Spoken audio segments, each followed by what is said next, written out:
Aujourd'hui, on a la chance d'avoir Patrick Lafrance avec nous, le PDG du groupe Tazar. Bonjour, Monsieur Lafrance. Bonjour. Quels sont vos plans pour redresser l'économie du Québec? Premièrement, je trouve qu'on se fait assez voler dans le plan Nord. On devrait augmenter nos profits miniers. Regarde, on s'est déjà assez fait voler, même en Abitibi ou dans les autres places de même. La seule richesse qu'on a ressortie de ça, dans le fond, c'est nos salaires. Il faut ajuster ça pour que le Québec s'enrichisse un peu plus. Aussi, le fait d'attirer les compagnies ici, qu'on puisse créer plus d'emplois, que ça roule plus vite. Le fait que les jeunes, la génération qu'on est présentement, avec la fouille qu'on a, ceux qui ont des bonnes idées, les encourager, les entourer comme il faut, pour qu'ils puissent développer leurs idées, faire de grandes choses pour le Québec.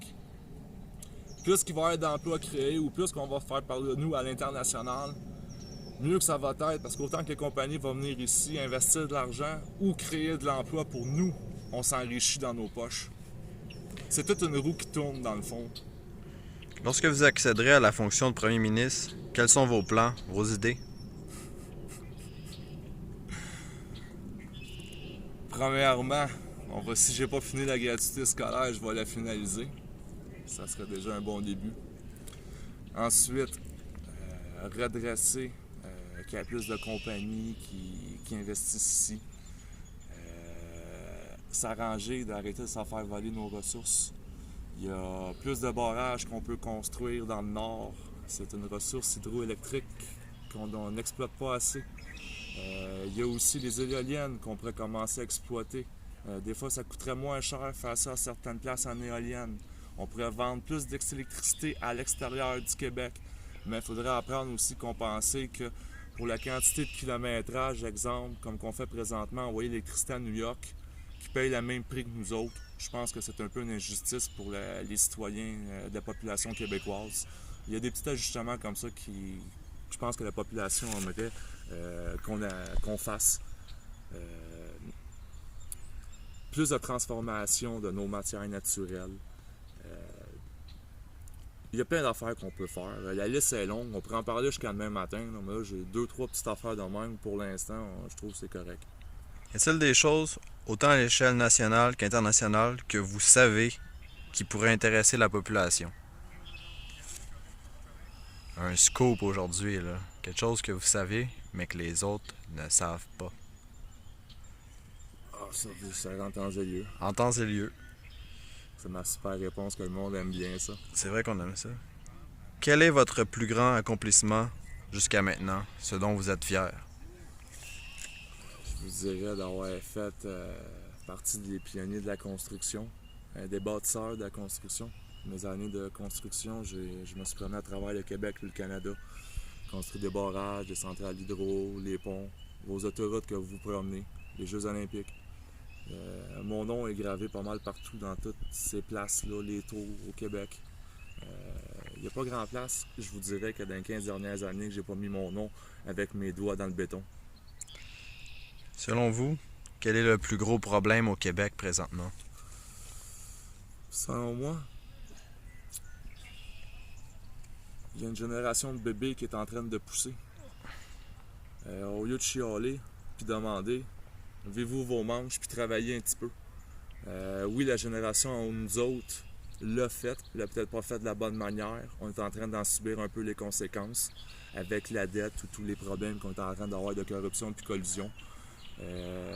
Dans le fond, c'est nous autres, la jeunesse, qui va finir par prendre place soit aux élections municipales ou aux prochaines provinciales, peut-être même fédérales. D'ici les 5 prochaines années, on devrait avoir une très grosse différence avec la jeunesse québécoise qui va prendre de plus en plus de place dans les postes importants de la société. Que pensez-vous de la péréquation comme méthode de gestion? On ne pense à rien. Vous n'avez pas d'opinion sur Non. ça? OK. Que pensez-vous de l'immigration élevée au Québec? Que Manny, qu'il y a certaines limites. Bien beau les accueillir. Moi, quand je traverse dans leur pays, je suis respectueux. Je respecte leurs coutumes. Moi, quelqu'un qui vient dans mon pays et qui me respecte pas, je le veux pas dans mon pays. Si je suis capable de le respecter quand je vais dans le leur, c'est la moindre des choses qu'ils font.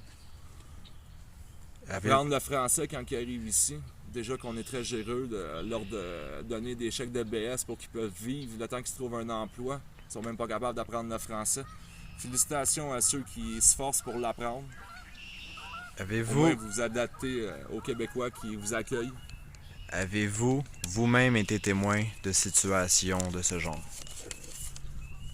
Ça, oui, il y en a plein. À Montréal, on n'en rate pas une. C'est plein. Même ces campus, à force de me promener, là, pour la convention de la gratuité scolaire, il y en a encore beaucoup, là, ces campus de Montréal, là, qu'on accueille dans nos campus, qui n'ont même pas la gentillesse ou l'honneur de parler notre langue, soit qu'ils parlent en anglais ou carrément dans leur langue. C'est carrément nous manquer de respect. Après ça, ils s'en retournent dans leur pays. C'est de la place, dans le fond, enlevée aux Québécois. Oui, ils payent peut-être un peu plus cher, mais encore là, c'est des places disponibles de moins aux Québécois. Puis à ce que je cherche, nos universités, nos institutions sont supposées desservir les Québécois en premier. Pourquoi qu'on desservirait la population mondiale?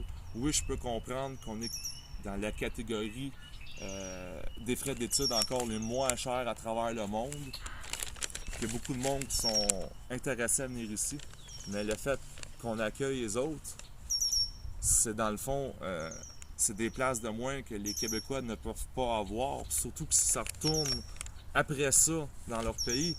Exemple, il faudrait que je check les statistiques, mais je serais bien curieux de savoir il y a combien de médecins et d'infirmières qui viennent étudier ici pour retourner dans leur pays après, qui font des stages ici pendant que notre système de santé en subit les conséquences.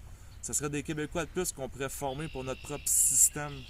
Il y a de très gros changements à faire dans le système d'éducation. Selon vous, la recette de réussite pour rendre des employés heureux au travail?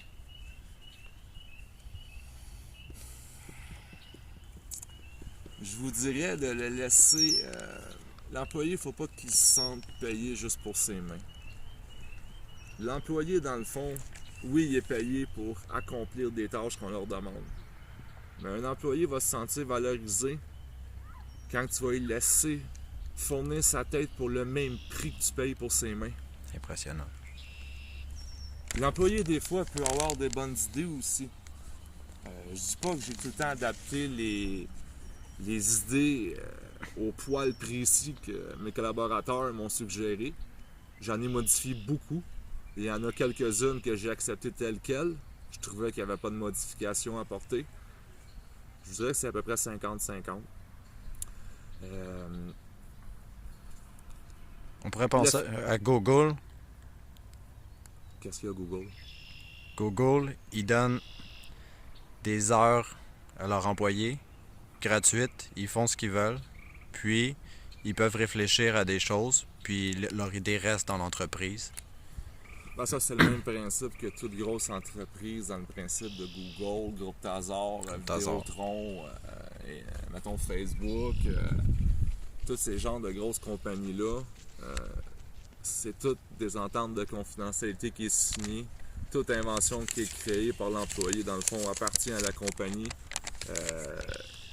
Même si, mettons, le boss, le PDG de la compagnie va faire des inventions, va en créer une partie, puis va la faire créer par la différence par ses employés.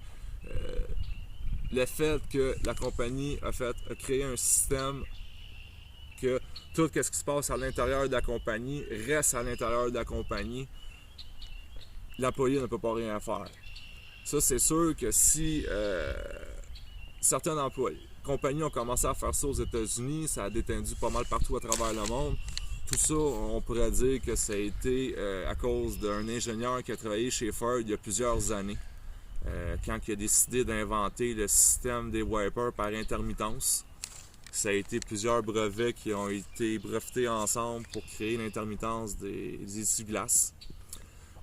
Ford a gardé l'idée, a renvoyé l'ingénieur. L'ingénieur a eu de gros problèmes financiers, les a emmenés en cours, ces choses-là. a gagné sa cause. Ford a dû s'excuser. En gros, depuis ce temps-là, les compagnies ont décidé de se protéger. Donc maintenant, toutes compagnies qui font du développement, des choses comme ça, vont faire signer des ententes de confidentialité pour protéger leur invention ou tout ce qui se passe au niveau de la compagnie qui est rendu tout à fait normal. Votre vision par rapport à l'antimatière, est-ce que le groupe Tazar compte investiguer là-dessus? Je S'en ne servir? réponds pas à cette question-là. On répond pas à ça. Selon vous, y a-t-il de la vie autre que sur la Terre? Ça non plus, je réponds pas à ça. Quelle est votre opinion face à la vie après la mort? J'y crois pas, je vous dirais, là, mais je pense qu'on ne pourra pas bien rentrer dans les détails plus que ça, j'y crois pas. Que pensez-vous du génocide du Rwanda?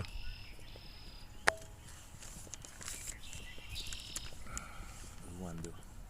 Ça, c'est celles qui ont fait un film avec le général Roméo Dallaire, ça? Exact. Ah, je trouve que c'est un peu exagéré. Les soldats qui ont vécu là-bas, comme le général Roméo Dallaire, j'ai eu la chance de le rencontrer à cause de mon frère qui est dans l'armée à Valcartier. J'ai eu la chance de serrer la main. Très grand homme, mais qui a souffert énormément. Quand il dit dans son livre « J'ai serré la main du diable » ou « la griffe du diable », je peux dire une chose, il ne mange pas ses mots. Parce que quand on le regarde dans ses yeux, ce monsieur-là, on voit que la souffrance est encore dans ses yeux, même après plusieurs années du conflit. Pour terminer, on a appris récemment que vous étiez en train de faire 12 baccalauréats en même temps. Est-ce qu'on peut avoir plus d'informations sur ça? Comment que ça se passe? Ça doit être dur à gérer. C'est pas la question que je fais 12 baccalauréats en même temps, c'est la question que je veux pas, en ayant le poste que j'ai pas le choix d'étudier plusieurs bacs en même temps.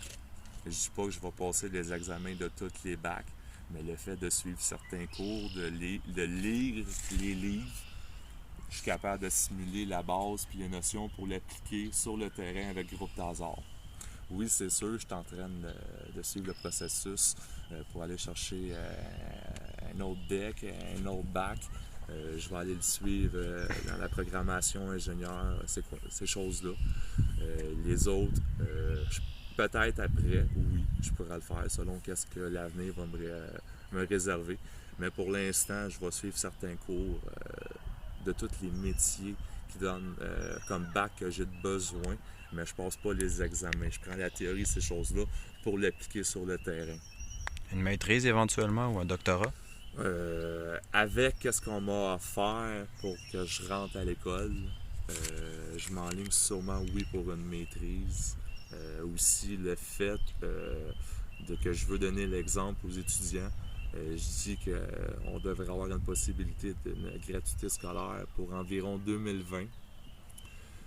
Si je me suis enligné dans un programme d'à peu près 8 ans pour un programme d'école, donc je devrais sortir en même temps pour avoir mes diplômes de programmation puis d'ingénieur, en même temps que la gratuité scolaire. Là. Si tout va bien, là, ça devrait être en même temps, plus ou moins. Puis après ça, on commencera à rembourser tous les étudiants qui vont être sur les campus présentement, puis qu'on va signer le contrat de la gratuité scolaire. À partir de la date qu'on va signer, un coup que la gratuité va être faite en totalité, on va faire l'inverse. On va rembourser les étudiants à coût de petits montants annuels, où on va prendre un certain nombre X d'étudiants annuels, puis on va rembourser le montant au complet, puis on va rembourser de même. C'est des petits détails qui restent encore à régler à la signature avec les étudiants, ou tranquillement, pas vite, comme qu'on dit, un pas à la fois.